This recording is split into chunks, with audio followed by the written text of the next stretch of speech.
Euh, alors, bonjour tout le monde. Je suis content d'être là aujourd'hui pour faire ma présentation. Le travail que je vais vous présenter est une partie de mes résultats de recherche de thèse doctorale. Je suis rendu à la phase d'analyse et puis de rédaction. Je pense pouvoir terminer d'ici l'hiver 2023.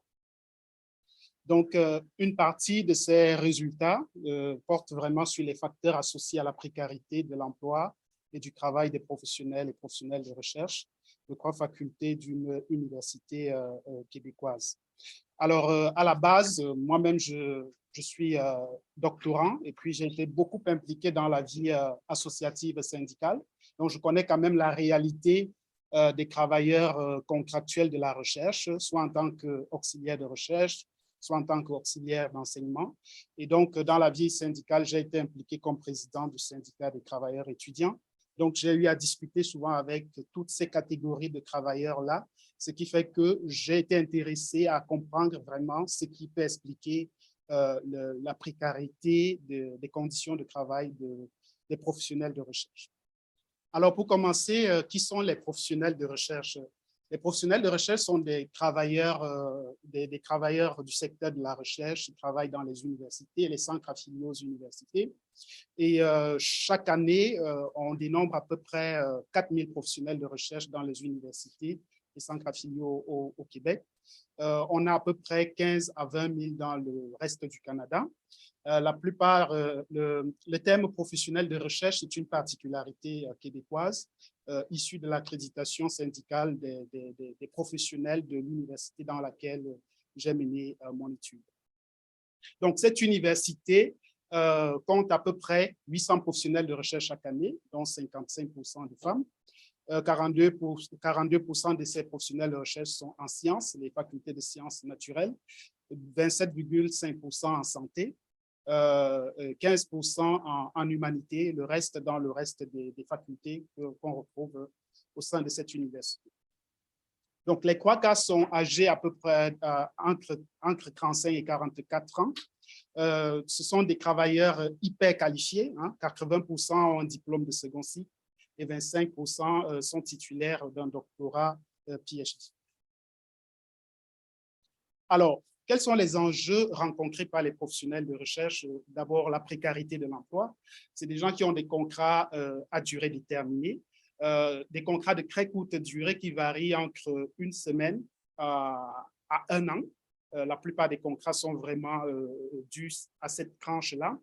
L'autre problème qu'ils rencontrent, c'est la surcharge de travail. C'est des gens qui font des heures supplémentaires non déclarées. C'est aussi des gens qui vivent des problèmes de déni de reconnaissance avec de faibles perspectives de carrière. Le déni de reconnaissance vient surtout de la part de l'université parce qu'ils estiment qu'ils sont un peu invisibles aux yeux de l'université, qui n'arrivent pas à leur donner un statut permanent. Donc, ils affichent aussi l'indice de précarité le plus élevé, hein, 46% contre 26% au niveau de l'université, et des scores inquiétants en matière de santé et de bien-être au travail, qui varient selon effectivement le domaine de recherche. Alors, cette étude se base sur les résultats de la recherche menée par Manon en 2019 sur le personnel de l'université concernée. Et donc, j'ai juste pris les données relatives aux professionnels de recherche. Vous voyez donc là, on voit effectivement une variation des scores de santé au travail selon les domaines de recherche. On va voir que ce que vous pouvez remarquer, c'est que les scores au niveau de la faculté nature sont toujours un peu plus bas que dans toutes les autres facultés. Et on voit que c'est à peu près croissant d'une faculté à une autre, en partant de la faculté des sciences de la nature vers la faculté humanité. Alors, c'est grâce à cette étude que nous avons décidé de travailler sur les professionnels de recherche. On a formulé ces objectifs de recherche. Le premier, c'est vraiment de décrire, de comparer les conditions de travail des professionnels de recherche des trois facultés, explorer les liens possibles entre la précarité et la santé, étant donné que l'échantillon que nous avons est quand même assez limité. Et puis comprendre et identifier les mécanismes causaux probables grâce aux entrevues que nous avons effectuées. Alors, pour mener cette étude à bien, nous avons choisi choisi trois modèles. Là. Le modèle de précarité du travail, qui insiste sur la tension du travail et qui nous aide à vérifier les effets du travail sur le stress au travail. C'est les études de Karasek que tout le monde connaît ici. Les facteurs inclus, c'est vraiment la surcharge de travail, l'autonomie et puis le soutien social. Un modèle de la précarité de l'emploi qui est tiré des études de Lichok et ses collègues. Le modèle inclut l'instabilité de l'emploi et du revenu, l'effort déployé par les travailleurs et puis le soutien institutionnel. Quelque chose de particulier sur ces deux modèles, c'est que le premier est vraiment situé au niveau organisationnel, au niveau de l'individu qui travaille. Il nous permet de voir effectivement ce qu'il déploie comme effort au niveau du travail. On va voir par exemple que le soutien social, lorsqu'on parle de précarité du travail, concerne le soutien des collègues et puis le soutien du superviseur immédiat. Mais lorsqu'on arrive au niveau du modèle de la précarité de l'emploi, on est vraiment au niveau institutionnel, parce qu'on parle de contrat de travail, on parle de convention collective. Et à ce niveau, le soutien va concerner, par exemple, le soutien familial, va concerner le soutien syndical et parfois le soutien aussi par les politiques publiques. Et puis enfin, un modèle de santé au travail que nous prenons des études de Manon. Là, on fait une distinction entre la santé psychologique et puis la santé physique. Alors, c'est une étude de cas, hein, une université québécoise. On compare trois facultés de cette université. Il y a trois sources de données, des documents, parmi lesquels les listes des contrats que le syndicat nous a donnés, les contrats des professionnels de recherche, des renseignements officiels du secrétariat général de l'université, notamment sur le financement de la recherche et sur les dispositifs de recherche. Les données collectées par Manon que nous avons colligées et puis que nous avons réanalysées, nous avons fait des tests de qui carré. Crancroix entrevue semi-dirigée réalisée parmi ces Crancroix entrevues incluent entre autres 21 professionnels de recherche, 7 professeurs et puis 4 représentants syndicaux et 1 représentant de l'employeur. Le devis de recherche est mixte. C'est vraiment des statistiques descriptives et puis l'analyse automatique d'entrevue sémantique. Alors, les professionnels de recherche aiment leur travail. C'est des gens qui aiment leur travail et ce qu'ils aiment le plus, c'est vraiment l'autonomie que leur procure le travail. Ils adorent le fait que, par exemple, ils ont du soutien qui vient de leurs collègues, du soutien qui vient de leur superviseur immédiat. Néanmoins, le fait qu'ils aiment leur travail contraste quand même avec les scores de demandes psychologiques parce qu'ils ont beaucoup de pression dans le travail, il y a beaucoup de surcharge, et ce qui fait que parfois, l'autonomie qu'ils ont dans leur travail ne parvient pas à compenser la surcharge de travail et la pression qu'ils reçoivent au niveau du travail. Alors, pour analyser l'emploi, nous sommes appuyés sur les listes de contrats de janvier. Nous avons vraiment analysé la période de janvier 2021. Vous voyez, on a considéré 2 variables, le régime d'emploi, et on se rend compte qu'effectivement, au niveau du régime d'emploi, les PPA qui sont dans la faculté de sciences de la nature et ceux qui sont en santé ont plus de contrats à temps plein, alors que ceux qui sont dans les facultés d'humanité, la plupart ont des contrats à temps partiel. Au niveau de la durée de l'emploi, on voit à peu près aussi la même chose. On se rend compte que la plupart des PPR qui sont dans les sciences de la nature ont des contrats qui ont plus de 8 mois. On a à peu près, dans les sciences de la santé, on a 44% de PPR qui ont des contrats variant entre 4 mois et 8 mois. Et dans les facultés de sciences de l'humanité, la plupart des PPR ont des contrats qui font au plus 4 mois. Vous voyez la même chose au niveau du salaire. On comprend effectivement qu'au niveau du salaire, du salaire moyen, on a aussi des différences qui soient assez remarquables. La conclusion qu'on peut tirer, c'est que du point de vue du statut de l'emploi, les PPE qui sont dans les sciences de l'humanité sont les plus précaires. Nous avons aussi étudié le cumul des emplois. C'est vraiment l'effort que les PPE déploient pour pouvoir réaliser leur travail. Et en étudiant ce cumul, on a vu 4 formes de cumul. Il y a le cumul des contrats de PPE chez le même employeur, c'est-à-dire que vous avez des PPE qui vont réaliser plusieurs contrats au sein de la même université. Généralement, ça va être des contrats de recherche que plusieurs chercheurs leur octroient au sein de la même équipe. Ça peut aussi être des contrats de recherche de chercheurs travaillant dans des chaires, des centres de recherche différents, ou alors des contrats de recherche des chercheurs travaillant dans des facultés avec des projets complètement différents. Deuxième forme de cumul, c'est le cumul des contrats avec plusieurs employeurs différents. Il y a des PPE qui ont un contrat avec l'université et au sein de l'université, mais en même temps, ils ont un contrat dans d'autres universités au niveau du Québec. Après, vous avez aussi le cumul de plusieurs catégories d'emplois chez le même employeur. Le cas le plus rencontré, c'est vraiment des PPE qui cumulent leur contrat de PPE avec un contrat de chargé de cours. Et puis, vous avez le cumul de l'emploi avec plusieurs employeurs différents. Et ça, c'est très, très répandu aussi. Des gens qui sont PPE et qui en même temps travaillent, par exemple, comme consultant à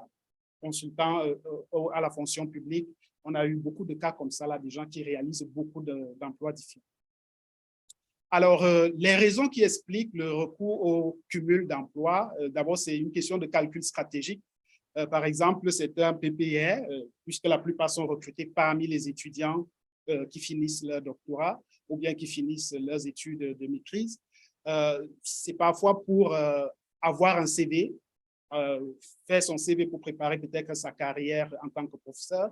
Là, vous allez avoir un PPE qui va réaliser son contrat de PPE et qui va faire aussi un contrat de chargé de cours en même temps. Le cumul peut aussi être un moyen de faire face à l'insécurité financière. Et ça, c'est très répandu chez les PPE de la faculté en humanité, des PPE qui sont en humanité, parce que ceux-ci sont très précaires. Ils ont des contrats un peu plus précaires. Là, j'ai pris une verbatim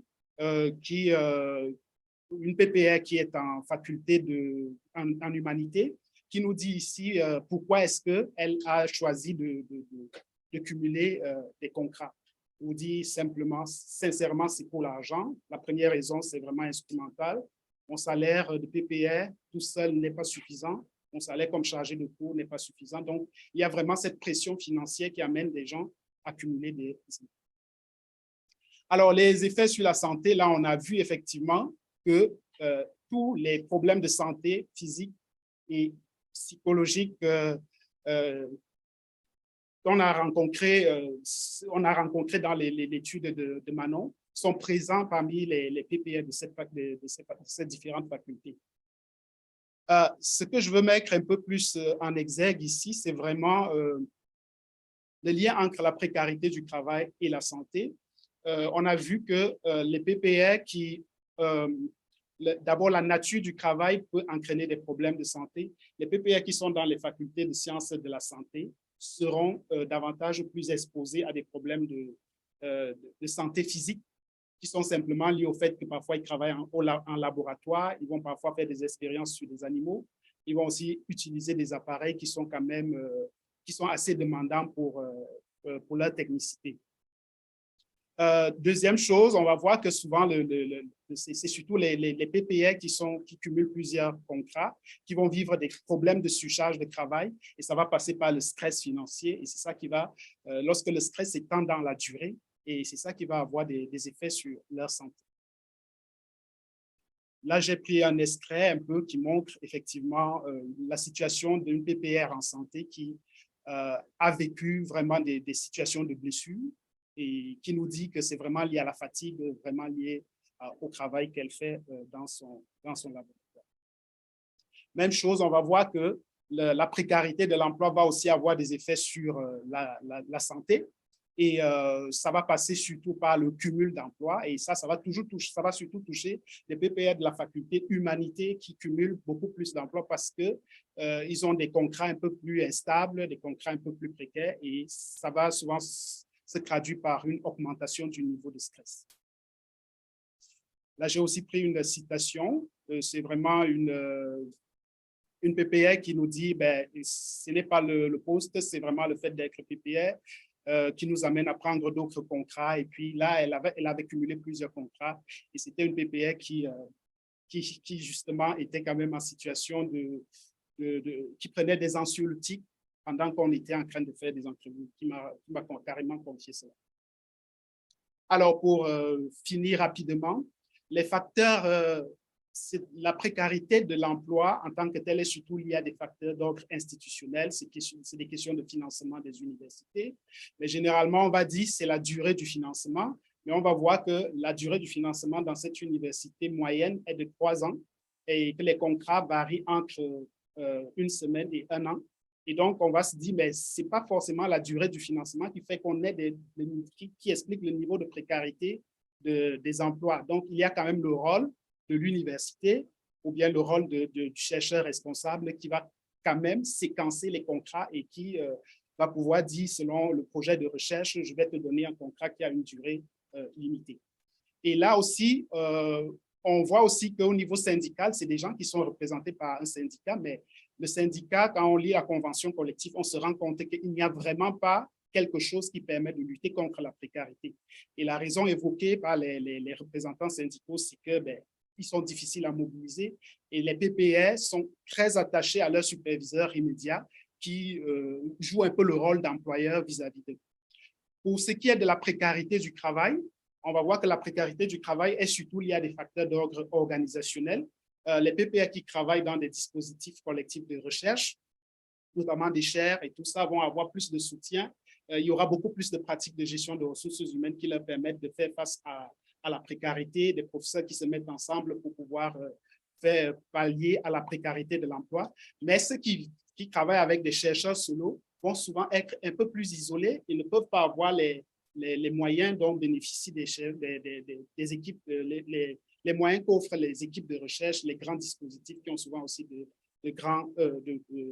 beaucoup de financement. Donc, juste pour conclure, l'avantage de cette étude, c'est vraiment une analyse multiniveau et puis multidimensionnelle de la précarité. Dans le milieu universitaire, on n'a pas encore vu une étude qui fait vraiment une différence entre précarité de l'emploi et puis précarité du travail. Et puis aussi, on essaye vraiment de faire une différence entre les facteurs de la santé physique et la santé psychologique. Il y a la triangulation des sources de données, mais la principale limite, c'est vraiment lié au niveau de l'échantillonnage, qui est vraiment un échantillonnage de 64. C'est pour cela qu'on a dit qu'on explore et ça nous permet quand même de soulever certaines hypothèses. Donc, il y a aussi le biais qui est lié à la nature des répondants. On a l'impression que les chercheurs qui ont pris part à la recherche, les PPR qui venaient prendre part à la recherche, vivaient soit des problèmes de précarité ou avaient déjà un parti pris pour les PPR, les PPR qui travaillaient avec eux. Donc, je vous remercie pour votre attention. C'est un peu ça que je voulais vous présenter.